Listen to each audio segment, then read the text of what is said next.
എല്ലാവരും എന്നോട് ക്ഷമിക്കണം. വേറെ വഴി ഒന്നുമില്ലാത്തതുകൊണ്ട് ആണ് ഞാൻ ഈ വഴിയെ പോയത്. ഒരുപാട് പേരുടെ ഈ പിടിവിട്ടു പോകുന്ന കത്തുകൾ വായിക്കാനായിട്ട് വന്നിട്ടുണ്ട്. ഒളിച്ചോടി പോകുന്നവരുടെ കത്തുകളും വായിക്കാനായിട്ട് വന്നിട്ടുണ്ട്. എന്തുകൊണ്ടാണ് ഇവരെല്ലാം ഈ ഒരു വഴിയും ഇല്ല എന്ന് ഉള്ള അനുമാനത്തിലേക്ക് എത്തിയത് എന്ന് എനിക്ക് പലപ്പോഴും അതിശയം തോന്നിയിട്ടുണ്ട്. ഇവർ വഴി അന്വേഷിച്ചാലല്ലേ വഴി ഉണ്ടോ ഇല്ലെന്ന് അറിയാൻ പറ്റുള്ളൂ. വഴി എങ്ങനെ അന്വേഷിക്കുക? വഴി അന്വേഷിക്കണമെന്നുണ്ടെങ്കിൽ വഴി ചോദിക്കാൻ തക്കവണ്ണം ഉള്ള ഒരു അവസ്ഥയിലേക്ക് എത്തണം. വഴി അറിയില്ല എന്നും ഇനി വഴി ഏതാണ് എന്ന് വഴി അറിയുന്നവനോട് ചോദിക്കണം. ഒന്ന്. രണ്ടാമത്, ആ വഴി അറിയുന്നവനോട് ചോദിക്കണമെന്നുണ്ടെങ്കിൽ നമുക്ക് അറിയാവുന്ന വഴിയിൽ മാത്രം നിന്നാൽ പോരാ. നമുക്ക് അറിയാത്ത വഴിയിൽ എത്തി നിൽക്കുമ്പോഴാണ് വഴി ഏതാണെന്ന് അറിയാൻ പറ്റുള്ളൂ. അവിടെ ചെന്ന് നിൽക്കണം. അപ്പോൾ ആ വഴി അറിയുന്നവർ നമ്മളോട് പറയും ഇതാണ് വഴി, ഇതിൽ പോകാമെന്ന് പറയും. ആ ഒരു പരിശ്രമം എങ്കിലും നടത്തണ്ടേ? ഞാനൊരു മനോഹരമായ ചിന്ത കേട്ടിട്ടുണ്ട്. ഒരു വഴിയില്ലാത്തവന് പെരുവഴി. എന്താ ഈ പെരുവഴി? ഈ പെരുവഴിയിൽ വഴി കാണിച്ചിരുന്നവർ കാണും. വഴി കാണിച്ചിരുന്നവർ പെരുവഴിയിലാണ് ഉണ്ടാവുക. അവനവൻ്റെ വഴിയിൽ വന്നിട്ട് വാ ഞാൻ വഴി കാണിച്ചു തരാം എന്നാരും പറയാനുണ്ടാവില്ല. നമുക്കറിയാത്ത വഴി അറിയാത്ത അവസ്ഥയിൽ എത്തുമ്പോൾ നാം പെരുവഴിയിലായിരിക്കുമ്പോൾ ആ പെരുവഴിയിൽ ദൈവം നമുക്ക് വഴി കാണിച്ചു തരും. പെരുവഴിയിൽ ദൈവം കാത്തു നിൽപ്പുണ്ട്. ഒരുപാട് പേര് ദൈവത്തിൻ്റെ രൂപത്തിലും കാത്തു നിൽപ്പുണ്ട് ആ പെരുവഴി. When you are in your own way, leave that way and go to another way where there is no way and that is your way. ഇതൊരു മനോഹരമായ ചിന്തയാണ്.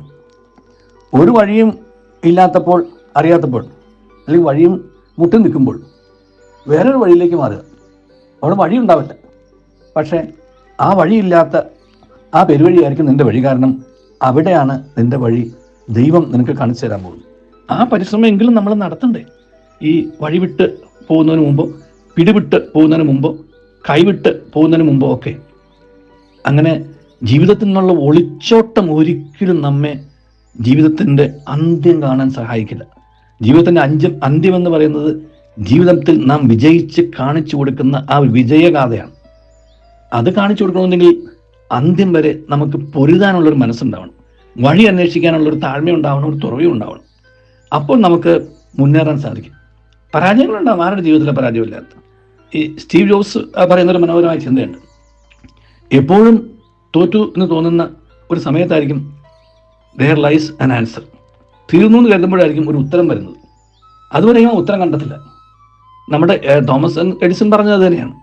ഞാൻ പലവട്ടം പരാജയപ്പെട്ടെന്ന് ഞാൻ പറയുന്നില്ല, ഒരിക്കലും പറയുന്നില്ല.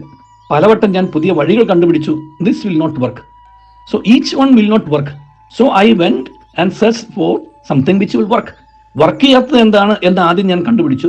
അത് എന്നെ വർക്ക് ചെയ്യുന്നവർക്ക് കൊണ്ടുപോയി. അപ്പം ഞാൻ നടന്ന വഴികളൊന്നും വർക്ക് ചെയ്യില്ല.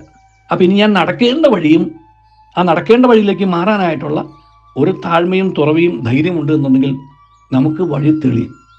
അതുപോലെ വഴിയെ നടക്കുന്നവരാവാതെ വഴി തെളിച്ച് നടക്കുന്നവരാവാനും നമുക്ക് കഴിയണം. ഇങ്ങനെയുള്ളവരെ സഹായിക്കാൻ സാധിക്കുക എന്ന് പറയുന്നത് നാം വഴി തെളിക്കുമ്പോഴാണ്.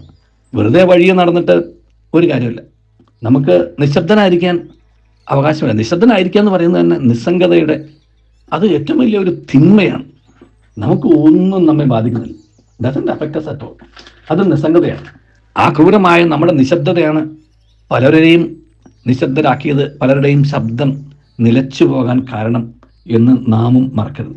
അപ്പോൾ ഇത് ശ്രമിക്കുന്ന നമ്മുടെ ദിനം ശുഭമാക്കാൻ പരിശ്രമിക്കുമ്പോൾ നമ്മൾ മുഖാന്തരം ആരുടെയെങ്കിലും ദിനം അശുഭമായിട്ടുണ്ടെന്നുണ്ടെങ്കിൽ അത് അവർക്ക് വഴി തെളിച്ചു കൊടുക്കാനും, രണ്ട്, ആരുടെയെങ്കിലും വഴിമുട്ടി നിൽക്കുന്നവർക്ക് ഒരു പുതിയ വഴി കാണിച്ചു കൊടുക്കാനായിട്ടുള്ള ശേഷിയും ശേംഷിയും നമ്മുടെ കയ്യിലുണ്ടെന്നുണ്ടെങ്കിൽ അത് ഉപയോഗിച്ചുകൊണ്ട് അവർക്ക് പുതിയ വഴി തെളിച്ചു കൊടുക്കുവാനും നമുക്ക് കഴിയും. അപ്പോഴാണ് നമ്മൾ ചരിത്രം കുറിക്കുന്നത്. അങ്ങനെ ചരിത്രം കുറിക്കുന്ന നല്ല മനുഷ്യരാവാൻ നമുക്ക് കഴിയട്ടെ. ആ ചരിത്രം കണ്ടെത്താനായിട്ട്, ആ ഒരു വഴിയിലേക്ക് ഇറങ്ങാനായിട്ടുള്ള ഒരു താഴ്മയും തുറവിയും ധൈര്യവും മറ്റുള്ളവർക്കും ലഭിക്കട്ടെ. ദൈവം നമ്മെ അനുഗ്രഹിക്കട്ടെ. നല്ലൊരു ദിവസം എല്ലാവർക്കും നേരുന്നു.